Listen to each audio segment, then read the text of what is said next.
Several years ago, if not many years ago, I did a video talking about the difference between animation when it comes to America and Japan, and then later on following it up with talking about the animation in other parts of the world.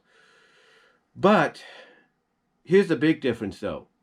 When it comes to animation between the entire world and all different countries that distribute it, there is one major difference when it comes to the uniqueness, innovation, and creativity.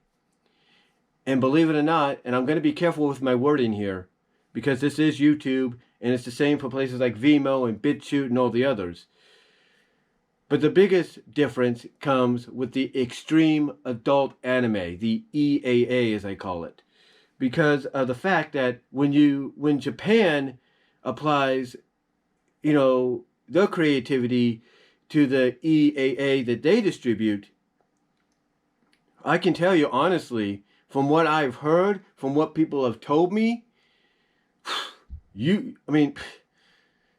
like you think you read some unique WTF stories here on the internet through places like DeviantArt, Furafiniate, SoFurry, Echo's Portal and all that, fanfiction.net, adultfanfiction.org. You think that's the only place you could view some unique WTF-like stories from an extreme adult animation perspective, an EAA perspective?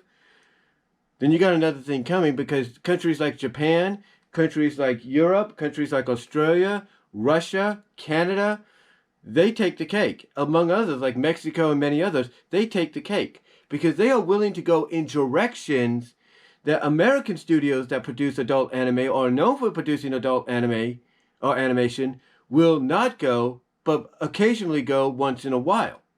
But Japan, countries like Japan, Europe, Australia, Canada, all of them that I just mentioned, Russia, they'll go in that direction any chance they get. A couple of examples that I was given were the likes of Cosplay Machine. Cosplay Machine, from what people told me, is an EAA, if you will, an extreme adult anime or animation that centers around a character, a young man, getting this machine that evolves into a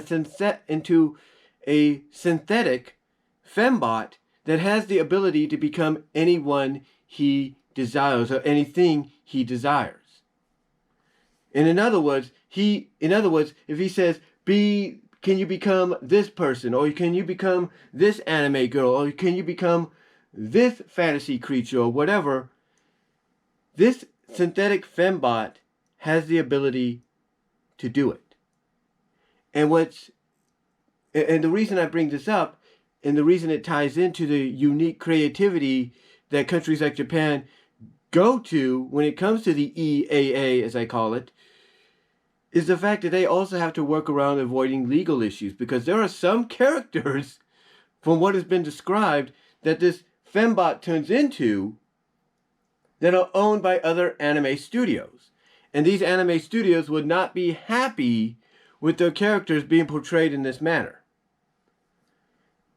And from what I understand, the reason it's called Cosplay Machine is the studio that's behind it is basing it off the fact that when people at conventions around the country cosplay as different characters, or go and cosplay as different characters for these conventions, that they inhabit that character, they become that character, even if it's just walking around in convention and all that, and having a good time.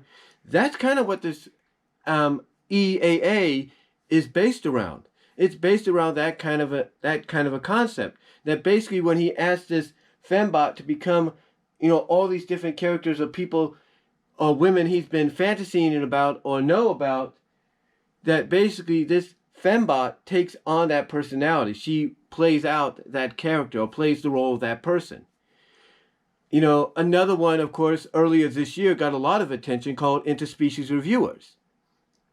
That got a lot of attention, the negative kind, on Funimation, because Funimation thought they were getting a unique anime they can simultaneously air in both countries, but instead they ended up getting an EAA-like anime And they didn't know about this until like 3 or 4 episodes in. And ironically, it's the episode where the 3 male characters, or two male characters at least out of the group, go to this, broth, or brothel as they call it, and drink a potion that gender swaps them into females so they can experience certain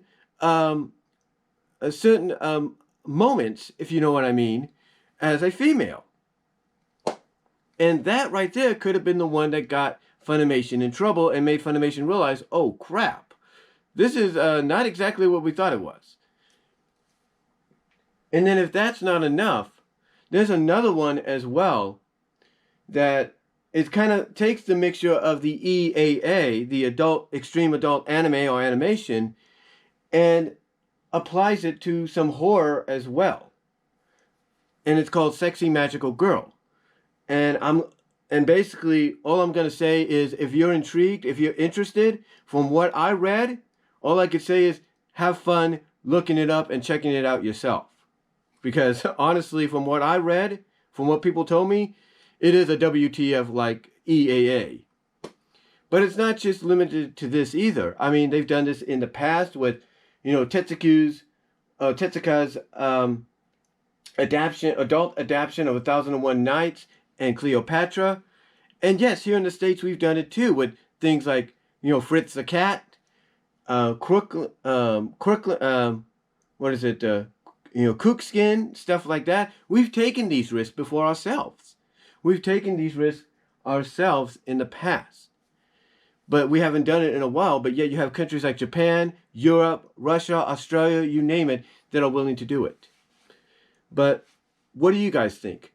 What do you think of these countries taking these risks and going in these directions? Doing, these kind of stories, if you will. Going, in areas, in directions that America and some other countries, I'll give them that, do not go in, but others will. Let me know what your thoughts are.